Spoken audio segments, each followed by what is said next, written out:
Yes. Yes. Okay. Good afternoon to one and all present over the platform. I request everyone to be present over the Facebook media and other social media handles to watch this webinar. This is very quite useful. For this event, I heartily welcome respected Dean Dr. K.G. Patel, sir, Principal College of Agriculture and Dean Faculty of Agriculture for this event. And for our today's webinar, our eminent speaker is Dr. Avinash Dandekar. He is going to guide us. And for this webinar, these students, farmers, and some faculties will be also there to join this session over the Facebook. Farming in recent years has been changed considerably. A lot of new techniques in the cultivation of agricultural crops are coming up. So today we are going to discuss about rose cultivation in greenhouse. So for this webinar, we are very much thankful to you, Dr. Dandekar sir, for as a guest speaker, you have given consent to deliver the talk for our students. And in the beginning, now I would like to request I would like to introduce actually our guest speaker about his biodata in brief. So Dr. Dandekar is from Pune, Maharashtra. He has done bachelor's from MPKV, a master's and in genetics and plant breeding, and PhD in genetics and plant breeding from Gujarat Agriculture University. He has experience in the floriculture sector about more than 25 years.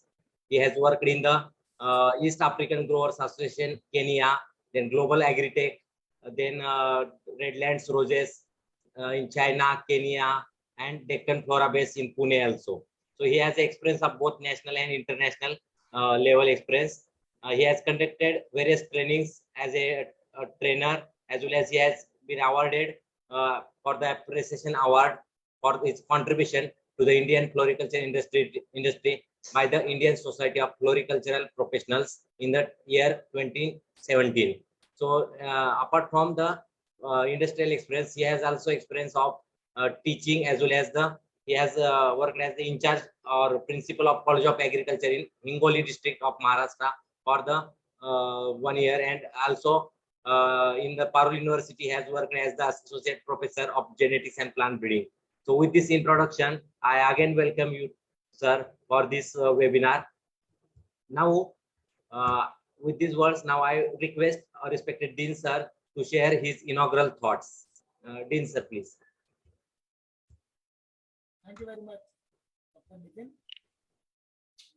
So, sir, you are not audible. Dean, sir, please. Hello? Are you audible? Hello, good afternoon. Good afternoon. Dean, sir.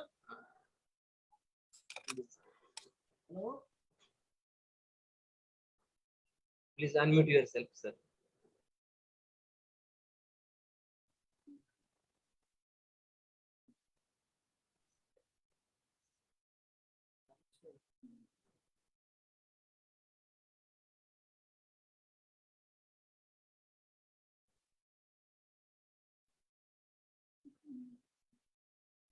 Hello, good afternoon. I think sir, something technical issues there. So now I would like to request Dr. Dandekar, sir, to begin the session. Okay, thank you, Dr. Nitin. Please share the screen so that we can directly start the webinar without wasting time. Please share the screen.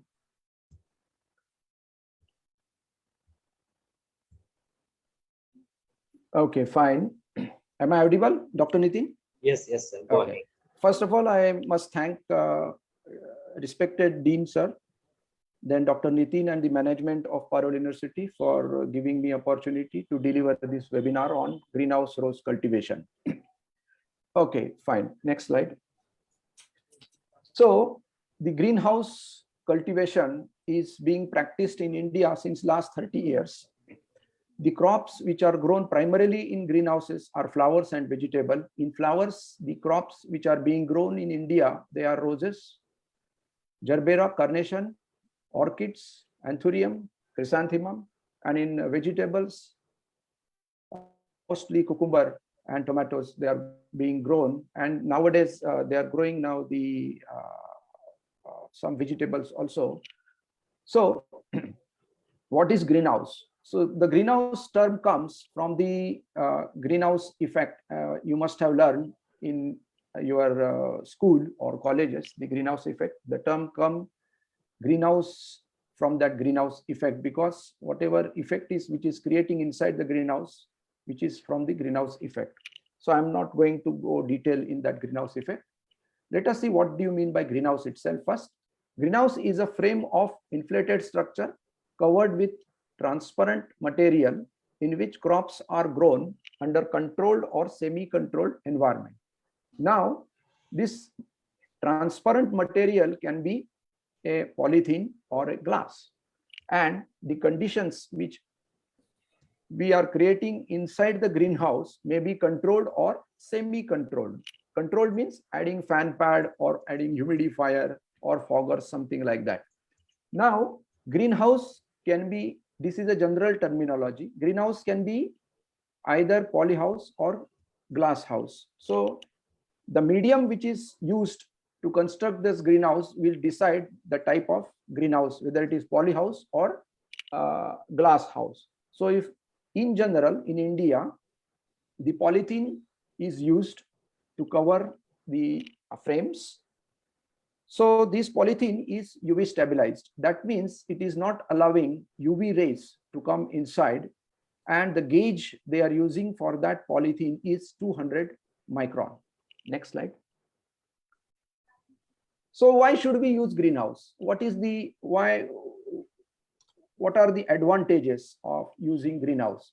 So in greenhouse, we can have a controlled or semi-controlled climate which creates microclimate. That means we can add fogger, or we can add fan pad system, or we can add misters, or we can add ventilation, which can control the inside climate. Then it is the protection from rain and UV light. Means when you cover with polythene or glass, whatever, the rain doesn't come inside, and which becomes our crop safe from the rain. Then off-season crops. So some crops are grown, like tomato you can grow, or even sweet pepper, or cucumber, or any other crops, they can be grown as a off-season crops. Then we can control on fertigation, means the nutrition, and we can control diseases inside greenhouse only. Like for example, it is made only for, so which requires greenhouse climate. Therefore, the greenhouse is necessary. Okay, the next slide. Next slide. So this is the kind of greenhouse in India which are being constructed and used nowadays. Correct. So for example, now show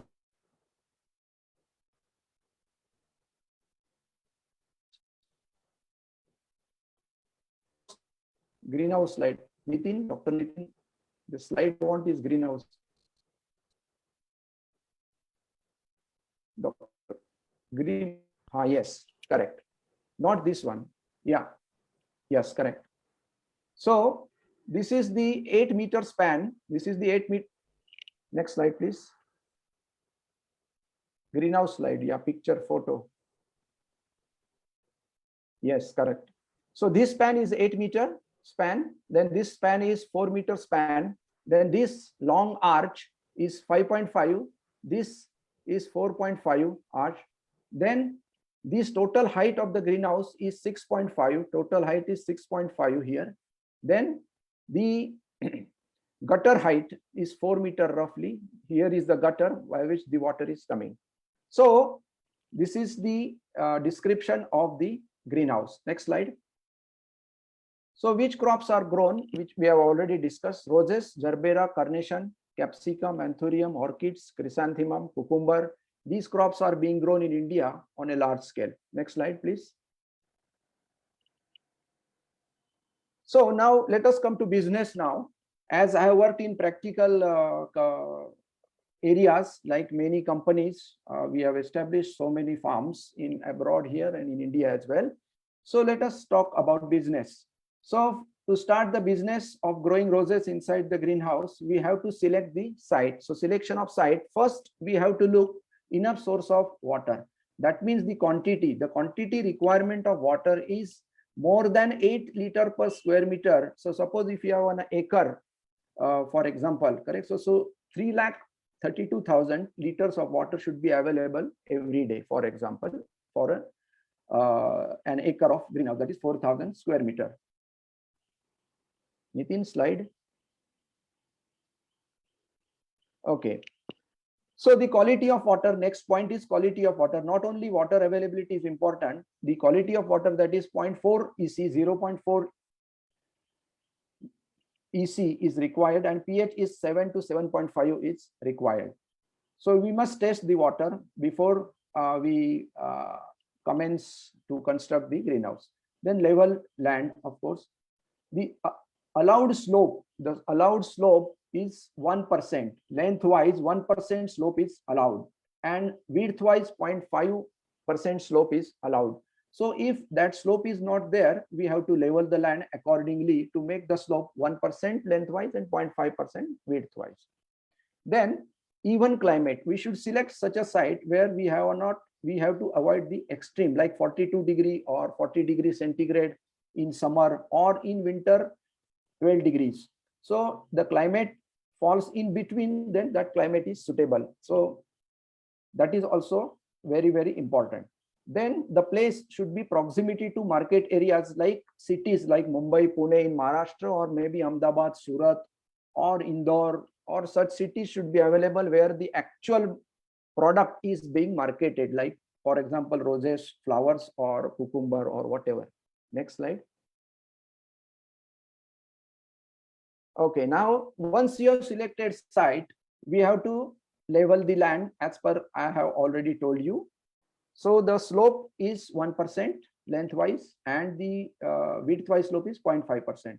Then we have to erect the greenhouse, correct? The size of the greenhouse can be 4,000 to 5,000 square meter in order to have a healthy operations inside, like spraying, harvesting, and cultural practices. The size of the greenhouse should be ideal, should be 4,000 to 5,000 square meter.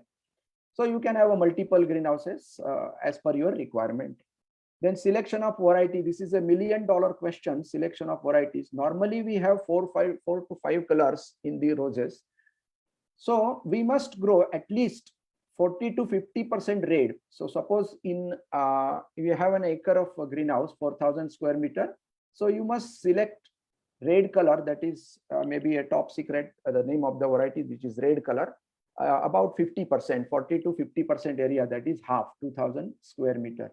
Then we have yellow, in which you can grow varieties like Gold Strike or Solare. Then we have pink, like we have Aqua. Then we have Poison. So we have another varieties. Then we have white color Avalanche. Then we have orange, like Tropical Amazon and Contrast. And so those were Rockstar. So those varieties you can grow in various colors like red, then yellow, then white, orange, and pink. So remaining color preferences can be 10% each, so that you can have a bouquet. You can have a bouquet to sell off in the market to get a good realization of your product. Then the next is selection of rootstock. So there are two types of rootstocks are available. One is multiflora and one is natal briar. Nowadays, the difference between natal briar and multiflora is multiflora does not have thorns and natal briar has thorns. So this is the basic difference between these two. But nowadays, most of the growers, they are using natal briar as a rootstock to bud the prominent varieties. Then bed preparation and planting. After leveling the land, then plowing is done, and then bed prepared. The beds are prepared. The bed sizes should be 80 centimeter. So in one column, that is 8-meter span, you can have 5 beds, which is having width of 80 to 90 centimeter and path is having 60 centimeter. So you can prepare about 5 to 6 beds in one column of 8 meter. The height of the bed should be 25 to 30 centimeter. So after preparing the bed, you can have before planting the bed, you can add farmyard manure in the 1 acre greenhouse, 70 to 80 trolleys of a tractor. You can add farmyard manure, FYM, and on the bed you can put neem cake, maybe 25 to 30 kg of neem cake you can add on the bed and mix it. Then after bed preparation and the plant is ready, you can plant the crop. The distance between the row to row is 40 centimeter and plant to plant is 15 to 17 centimeter. Therefore, in an acre, you can have 28,000 to 30,000 plants in the one acre. Correct? So after planting, about 40 to 45 days, the plants will grow.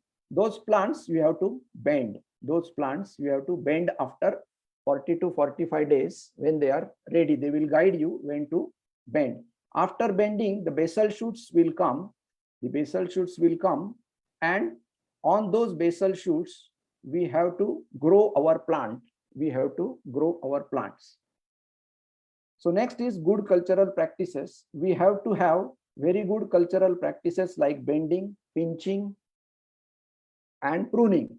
So those practices we have to follow. The first harvest of the crop will be ready after 3 to 4 months. Let's say after 4 months. It is better to take the first harvest after 4 months. Then fertigation is through drip. We have to use the soluble fertilizers like calcium nitrate, then potassium nitrate. So we have 2 tanks in fertigation, A and B. In A tank, we have to always use nitrogenous fertilizer like calcium nitrate and EDTA like iron. And in B tank, you have to use phosphatic fertilizer and the potassic fertilizer like MKP, that is 0, 50 to 34.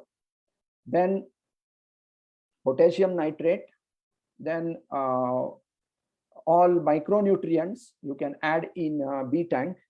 So the ratio of fertilizers to be used is like, let's say 3 parts of nitrogen, then let's say 1 part of phosphorus and 3 parts of potassium, or 2:1:3 also ratio that can be modified as per the stage of the crop. Then you can, after 4 months, you can start harvesting the crop. Next slide, please. You see now these are the beds. You can see here the size of the bed is 80 centimeter. Then these are the misters they have put on 1.2 meter each, having 27 liters per minute discharge. Next slide. You can see the rootstock. This is multiflora rootstock. Next. This is the ready plant. Ready plant. So this variety is budded on the rootstock. This is rootstock. Multiflora is being grown. Next. So these are the planting made. So this distance is 40 centimeter here, and plant to plant distance is 15 to 17 centimeters. These are the misters to create humidity. Next. You can see the leaf area now. After this is 4-month-old crop. So this is the length of the stem. The more the length, more price you will get. 50, 60, 40 centimeter. The stems are growing. Then you have to harvest these crops on 1 or 2 good leaf as per the situation. And the bending is here. So more leaf area, more healthy the crop, because you will achieve more photosynthesis through this bending material. This bending material is remaining active photosynthetically active about 70 days. About 70 days, this bending material is going to photosynthesize food for this crop, because this is going to be cut and this is going to be remain. So this bending material is just like your money in the bank, and as long as you have a fixed deposit money, you are going to harvest its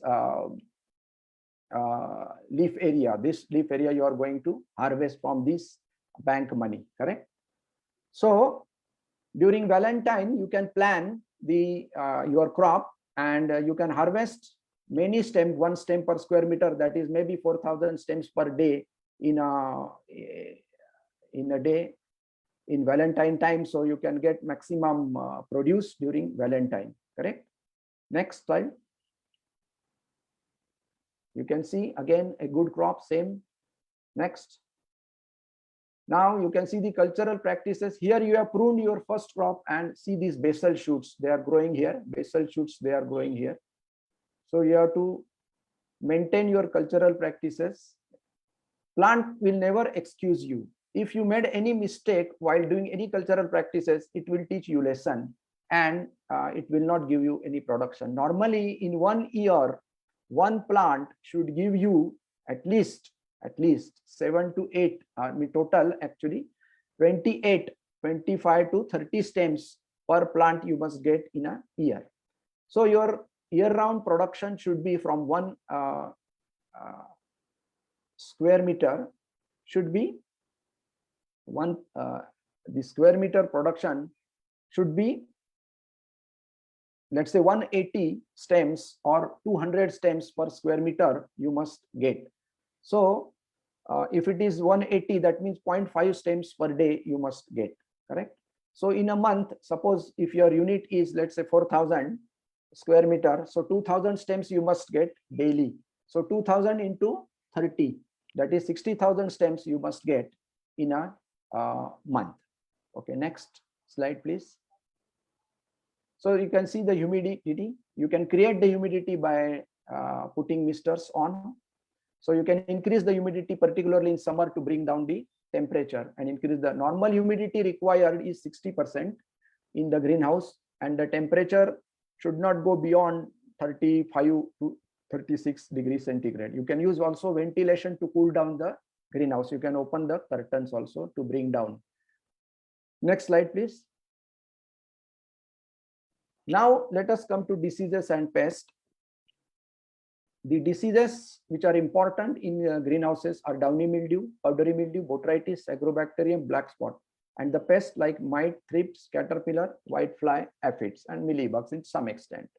So the most dreadful disease in the greenhouse of roses is downy mildew, which can be controlled through cultural control like sanitation, then opening ventilation, creating good humidity inside, and spraying the protective sprays like dithanem 45, for example, and maintaining the irrigation levels low, correct? So by this way, you can control downy mildew easily. Last measure to control downy mildew is the chemical control. The chemicals you can use like Bordeaux mixture, Acrobat plus Cabriotop, then Melody or Profiler. These are some of the chemicals which are being used. And nowadays there are new chemical called Infinito also, new one is come. We can control downy mildew. Then the powdery mildew. Powdery mildew requires hot climate. This actually for propagation part and the spreading part, it requires two different conditions. That's why it remains year round in the greenhouse.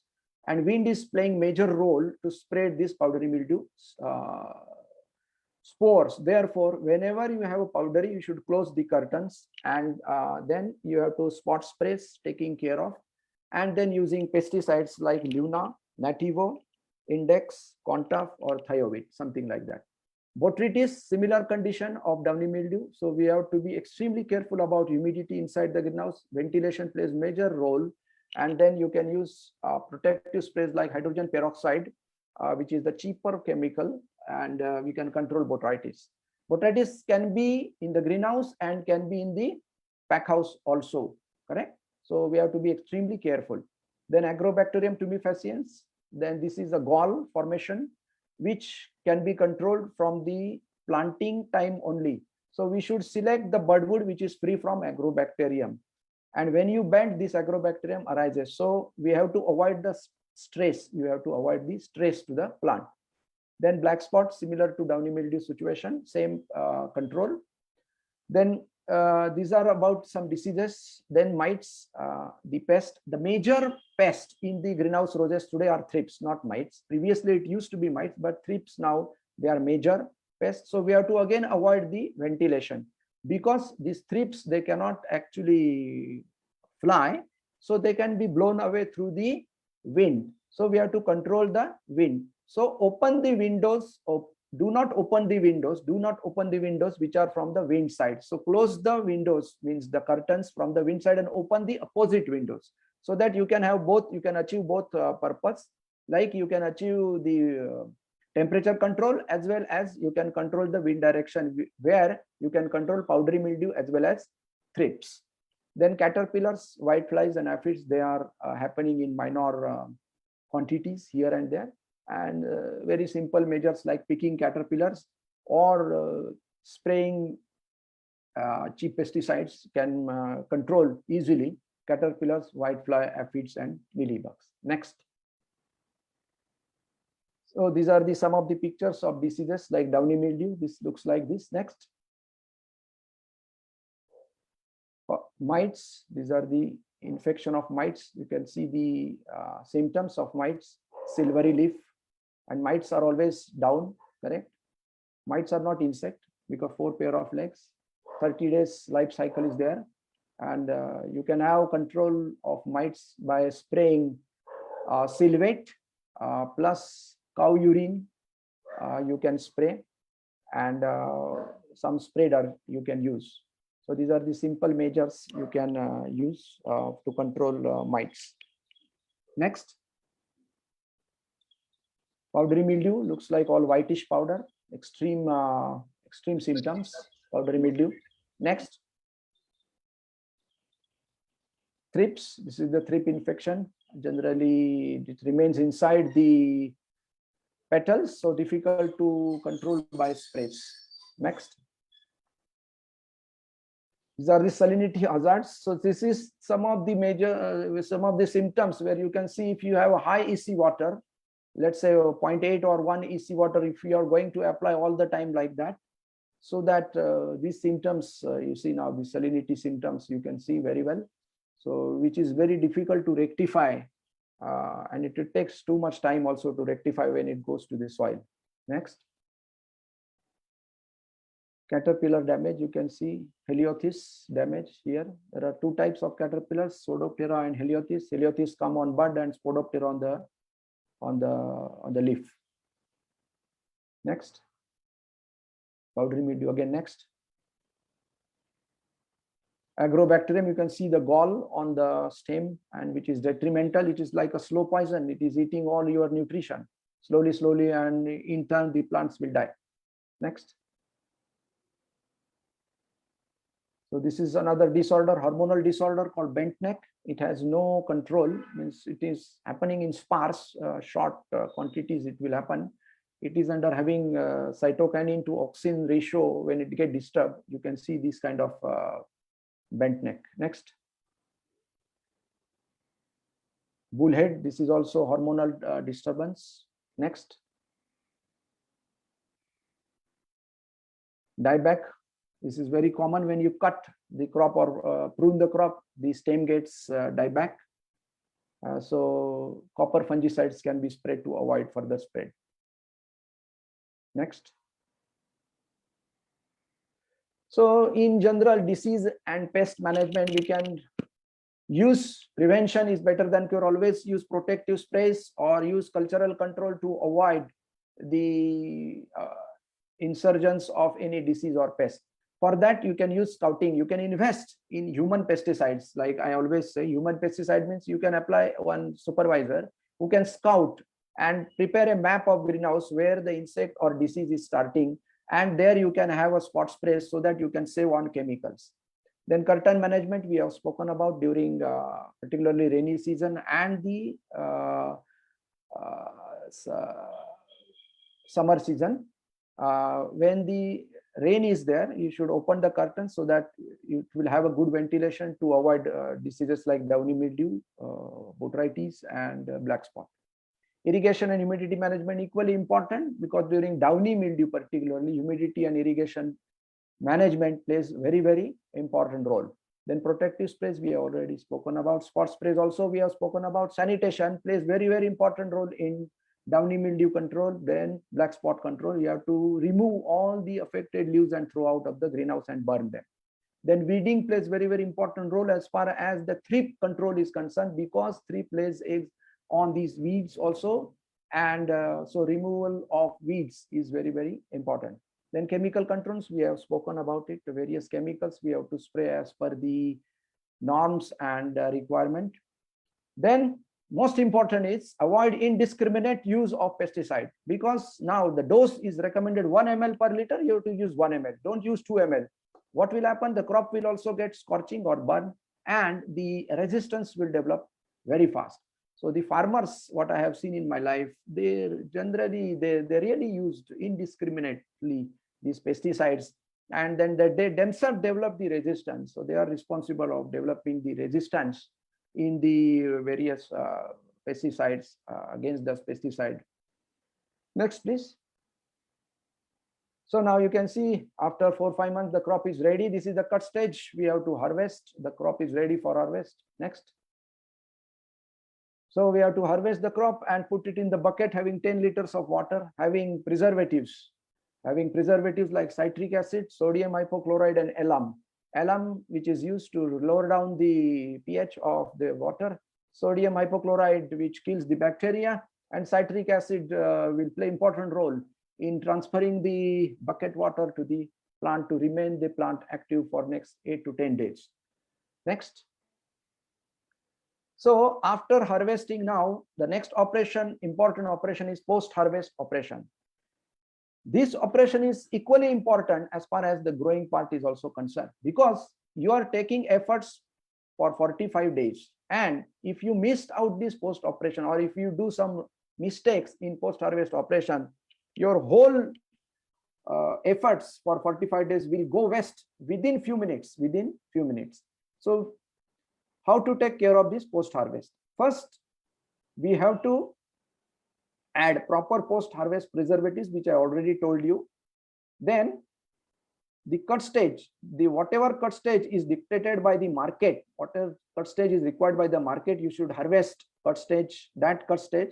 That means in summer you have to harvest 2 to 3 times, and in winter you have to harvest maybe only 1 time, correct? So that cut stage will dictate the time of harvest. So normally they harvest around winter around 10 o'clock or 11 o'clock, and in the summer on 8 o'clock only, because the flowers will open. What will happen in the winter? The number of petals will be more, so it will have a very good vase life.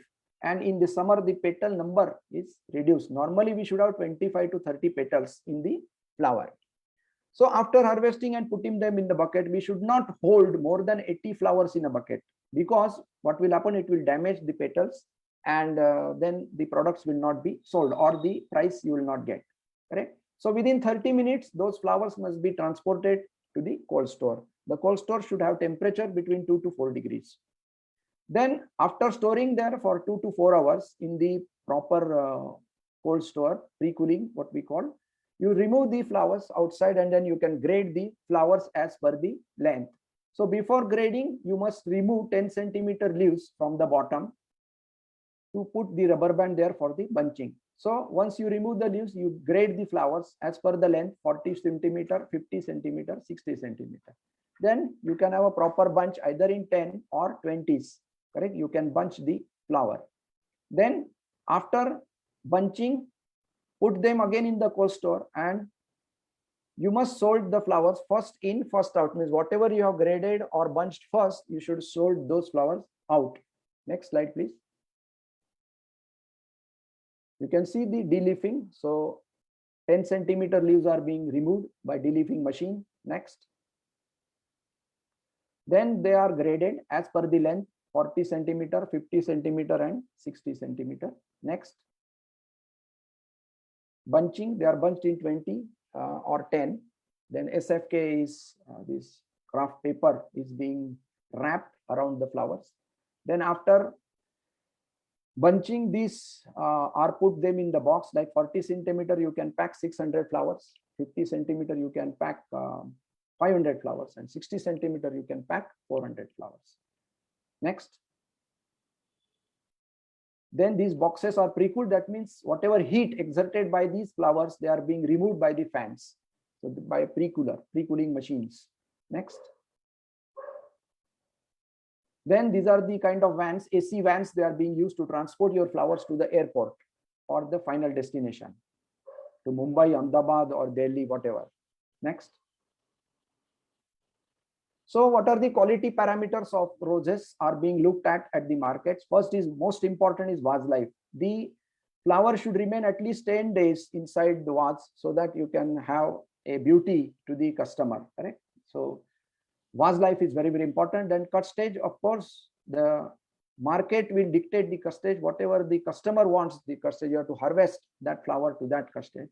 Then petal damage, there should be no petal damage or bruises on the petals. Then there should be no bruises or thorn damage on the leaf. Then there should be no scars due to lead desuckering on the stems, which will destroy the beauty of the stem. Then no pest and disease damages. Then petal number, I told you already, 25 to 30 petal number will decide the vase life of the crop. Next, please. Now, let us come to business part, costs involved. So these are the approximate costs about prepared. This was prepared quite long time, so maybe it will vary a little bit. Land leveling and fencing, this is cost per hectare, 4 lakhs. Greenhouse cost 700,000, that is 70 lakhs. Then plants is 70,000 per hectare, so cost 8 rupees, so 5 lakh 60,000. Irrigation 200,000. Water storage tank 700,000. Cold stores equipment 300,000, that is 3 lakh rupees. Building with cold store area 800,000, that is 8 lakhs. Spray equipment 100,000. Next, please. Then generator, you should require generator so that you can use a smooth operation of your cold store. Soil and bed preparation 800,000. Total is 1 crore 11 lakh 60,000 less subsidy if you get. I don't know nowadays whether they go for subsidy, but say 25%. So less, so actual cost of the project is 83 lakh 70,000. Next slide, please. So now recurring expenses like labor per hectare cost is 10 lakhs. Fertilizer and pesticide 20 lakh. Packaging 5 lakhs. Electricity and fuel 5 lakh. Miscellaneous repairs 5 lakhs. Total 45 lakh. Production for 45. This production I have put it less, but you can go, you can get up to 5,000 flowers per day, but I have put it less, on lesser side, so to have a realistic picture. And you will get for 335 days, because monsoon I am removing those flowers because of downy mildew or any other pest attack or disease attack. I'm removing some days. So out of 365 days, I am taking only 335 days, so that 30 days I'm not taking any production, which is a normal loss or whatever. So 15 lakh flowers.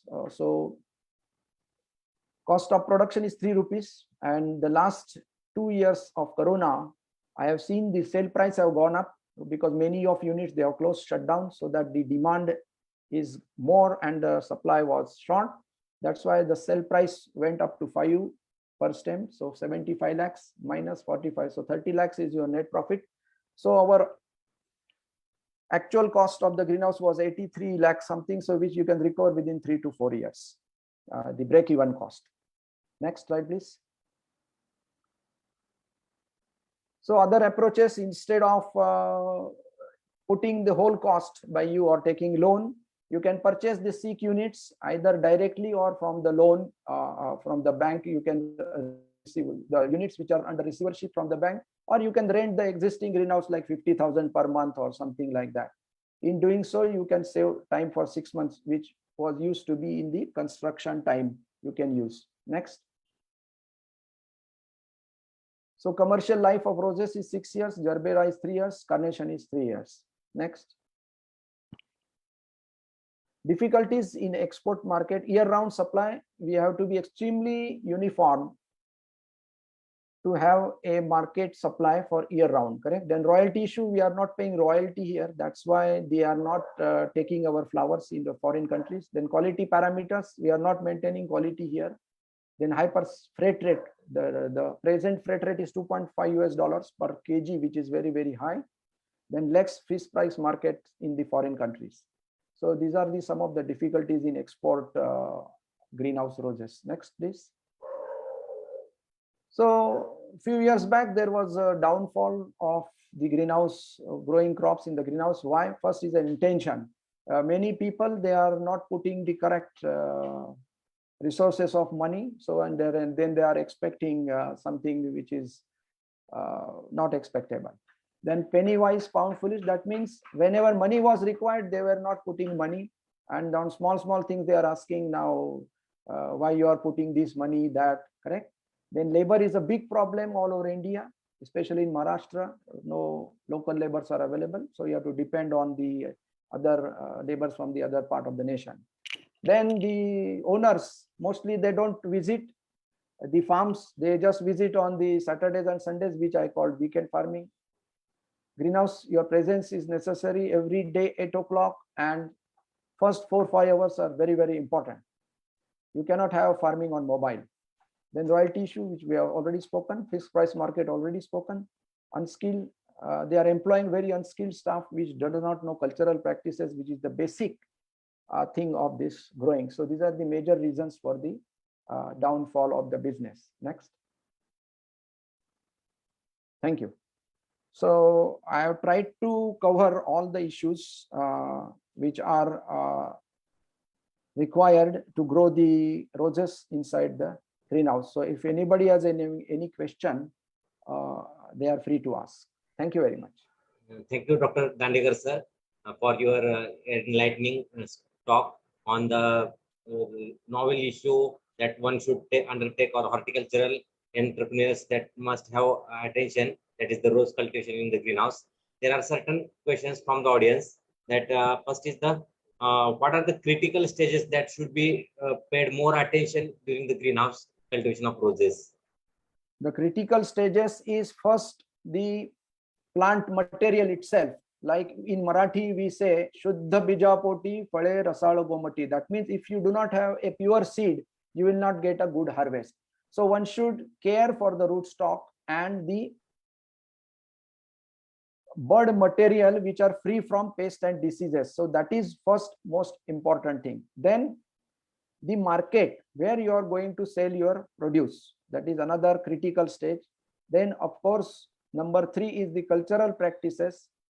This is the third point I can say on the critical stage. Then disease and pest management and the post-harvest operations. These are the critical stages of growing greenhouse roses. Okay.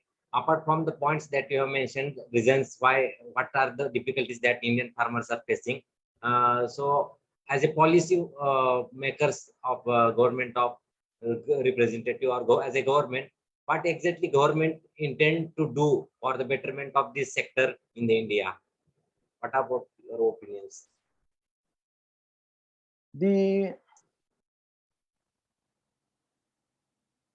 fertilizers are very costly nowadays, so those should be the government should make them available at some lower rate, which will reduce the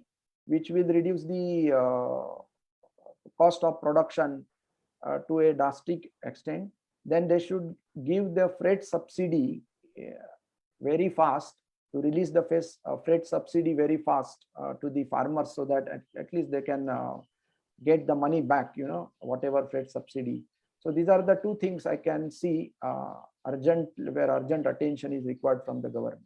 Another question is that availability of all this material in the Indian different geographical regions is not as much as it is desired. So what could be the solution with the naturally ventilated polyhouses? And previously, when the business started of this growing greenhouse roses, it used to be only Bangalore and Pune area. So the construction companies of greenhouses, they were limited to Bangalore and Pune.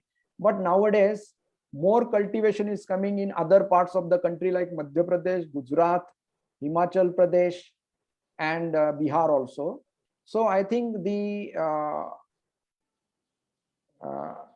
companies, they are extending their branches to those areas nowadays. So there should not be any problem now. Okay. And one more question from my end is that how do you think, or what do you think that how greenhouse cultivation of any flower groups could be beneficial for engaging our rural youth, rural youths and women empowerment?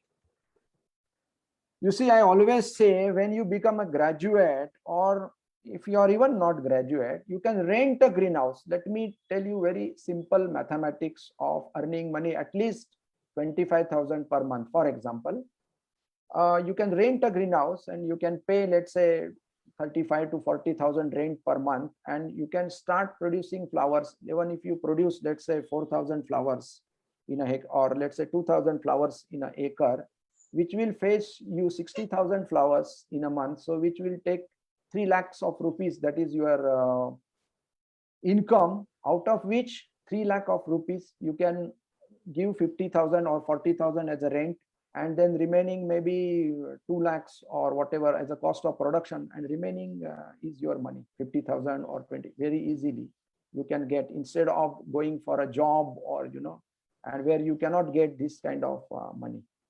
Okay. Thank you, sir, for your enlightening speech. Now I would like to request Dr. KG Patel, sir, Dean Faculty of Agriculture and Principal College of Agriculture, to have chairman's remarks on this session. Dean, sir, please.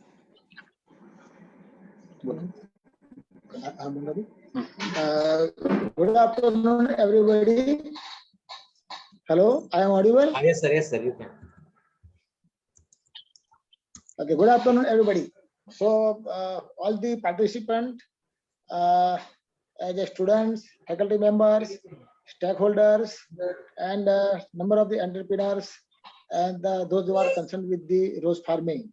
So now Dr. Dandekar has given a very nice talk, and the topic chosen by Dr. Nitin Ubale is relevant as per the demand of the present situation, because nowadays the government is also insisted to increase the income of the farmers, and there is a lot of scope in the floriculture, flowering, to increase the income for the farmers, because now the topic that is the cultivation of the rose in greenhouse. So rose is very important crop, and it is a very value and a remunerative crop. As you know that rose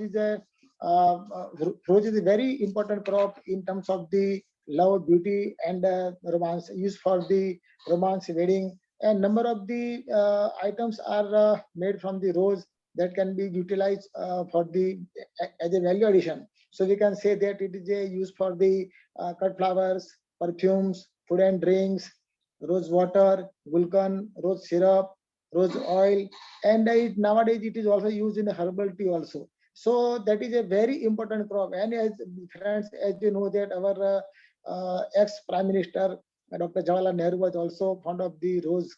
So rose is used everywhere. In a spirituality also, rose is useful. In many places, the rose is useful. So rose is a very, as we say that rose is the queens of flowers as well as kings of the flower. So both that is queenliness and kingliness, it is known everywhere. So now the topic is very important, and Dr. Dandekar has justified in a very well manner, because he covered all the topics like his cultivation and the plant protection manners, and he also covered regarding the marketing strategies, how they can increase the income. So it is a very informative talks, and everybody have enjoyed with Dr. Dandekar. So I appreciate to Dandekar, and on behalf of the Parul University, I also thanks to Dr. Dandekar and all the participants who has participated in the this webinar, and put their valuable suggestions and valuable interaction with Dandekar. So again, I congratulate Dr. Nitin Ubale to choose the topics for this webinar, and valuable discussions take place. So again, I congratulate to all those who have collaborated this seminar. Thank you very much. Thank you, Dean sir, for your valuable words and remarks. With these words, now with the prior permission of our chairman of the webinar, Dr. K.G. Patel, sir, Dean Faculty of Agriculture. I conclude here session and with warm wishes to Dr. Dandekar, sir, consultant and grower from Pune, and he will continuously guide us and for our students and institute also. And once again, I thank you, sir. With these words, we conclude the session here. Thank you, sir. Okay, thank you very much. Thank you, sir.